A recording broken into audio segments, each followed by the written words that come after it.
for the sake of learning. Heavenletter number 5753. August 25, 2016. Learning is the point of learning. Education is not. Learning comes from inside. Education may be imposed. Learning arises from a sense of joy. It is joy to gain insights. Everyone loves it when a light goes on. The intent of education may not go well with learning. No matter how well someone may score on a test, a high score does not mean that learning took place.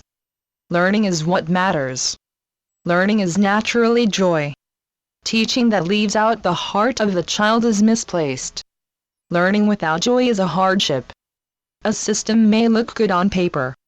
It's someone's best guess as to what is a good way to learn, and one way may flourish for some, yet not all.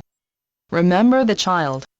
If learners do not have joy, perhaps the educators do, yet educators are not the reason for schools. Uppermost belongs the joy of learners.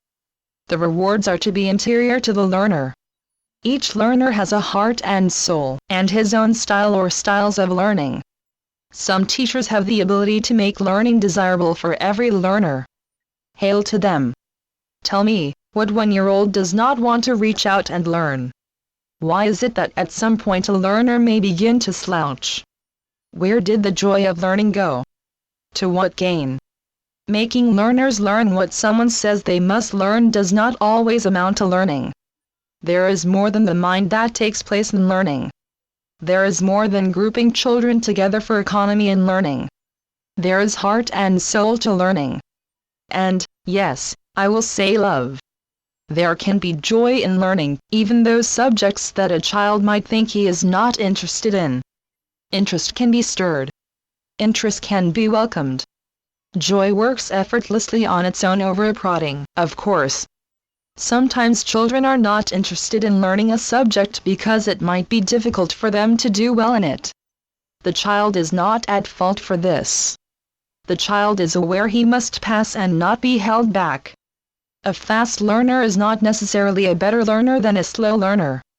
One child learns faster, and another child learns less fast. As a child, imagine, Einstein was seen as a slow learner. It would be good for schools to be joyful places for those enrolled in them. This is serving the learners. Well, whom are schools meant to serve? Uphold the child. What is the hurry in teaching a child what he may see as separate from himself? What happened to the natural joy of learning? What got in the way of joy? What is the point of trying to conform with less than joy?